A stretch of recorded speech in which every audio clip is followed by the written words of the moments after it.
Whenever we finish a project, we do a lot of soul searching. A lot of reference got kicked around. The Seven Samurai, the Magnificent Seven. We talked very early on about showing off a more human approach to Spartans. I mean, we definitely focused on trying to go back to sort of the core of what made Halo CE, the Combat Evolved, the sort of phenomenon that it is. I remember my first time playing Halo, and I was in that first level, and after winding through these technical corridors, fighting aliens, and then I step out into this world, and it just opens up in front of me, and it's beautiful and alien and huge. That was a sort of seminal moment for me, and I think that's part of what we want to capture in Reach.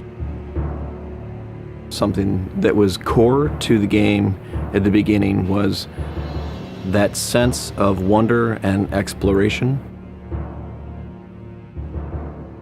We started with a series of events. We basically set out like, okay, from this date on Reach to this date, we built a military campaign. We all had a desire to really flesh out the backstory of what happened prior to Master Chief and Cortana even entering the picture. We knew there were other Spartans, and it just seemed like such a rich area to tell a character-driven story with new characters. We wanted this team to feel like a Delta Force type team that are usually a smaller number. Why are we not seeing explosives residue? This particular team, Noble Team, they've survived by staying together. You're Noble 6, you're a replacement for a Spartan that's died. You're experiencing this story, boots in the mud. We looked at the story of Reach, and it was obviously a more intimate, character-driven story. We really needed the attention to real-world detail, trying to make these characters' faces really feel like believable. We started everything over from scratch, came up with a whole new rig for how we animate faces and also how we approach like texturing them, modeling them, everything, and just put a lot more time. Difference about a couple million polygons. We absolutely want Reach to tell a human story, and that's going to require us to invest significantly into higher fidelity models, much more open environments, larger numbers of AI than ever before in a Halo game.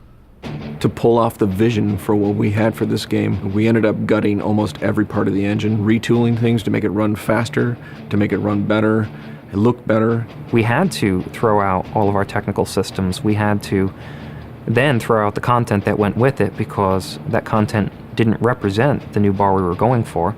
Copy that, on our way. Don't need command to tell me. Been on hers half my life. Let's shoot it. We've got a great team of guys, and they could take motion capture and they could make the poses way more dynamic, way more expressive. Those changes bring out the life, they bring out the style of our characters. We had probably 4 times the amount of polygons to play with this time around, which gave us a lot more freedom and creativity in what we wanted to achieve. When you look at total engineers that are actually putting code that are actually affecting this game, I mean, it's massive, 30 plus guys, it's crazy. When you shoot a rock face, you'll see sparks, rock chips, dust.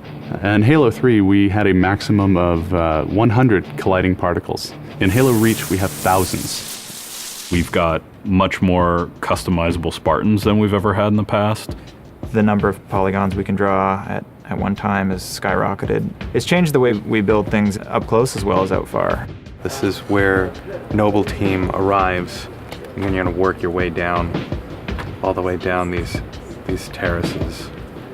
Big open environments, epic skyboxes. These are things that are quintessential to Halo. Like, we're building a planet that exists 500 years from now. We want to build spaces that you want to explore.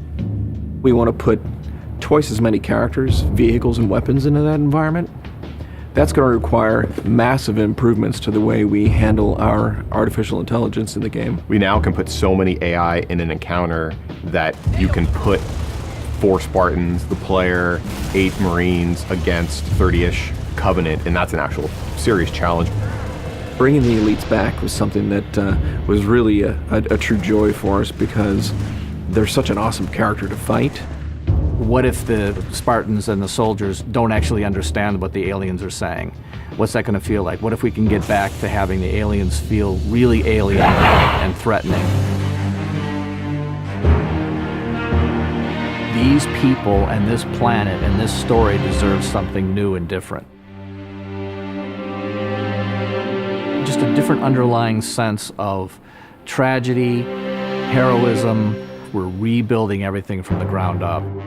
You have to walk this very fine balance. We want to add new things, but we don't want to rough up anybody's baby. I mean, that's the whole thing about the crazy sausage that is Bungie's Halo Reach ODST universe, is that we've sort of developed this gameplay that every person sort of has the different things about it that they like, and I still think that we still struggle to figure out exactly what, like what can we add or remove without pissing off certain people in the population. We looked at the Halo 3 assault rifle, and it really does feel kind of dated. It fit the tech then, but now we have all of these new polygons to play with. We went to a lot of trouble to sort of ground the weapons and the vehicles more in this sort of more real, more gritty world. We refined a lot of the weapons to push them into their particular role, and that role is defined a lot by range and the range of combat that you're going to play. For instance, the DMR, which is a sort of medium to long range suppression marksman rifle.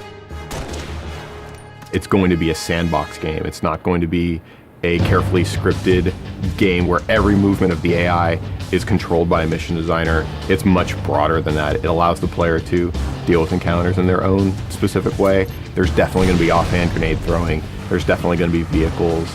There's definitely going to be a large number of weapons that are incredibly powerful, incredibly accurate, that allow the player to feel like a badass.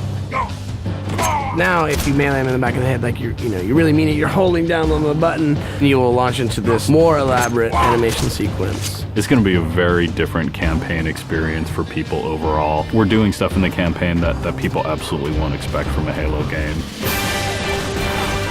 Bigger battles.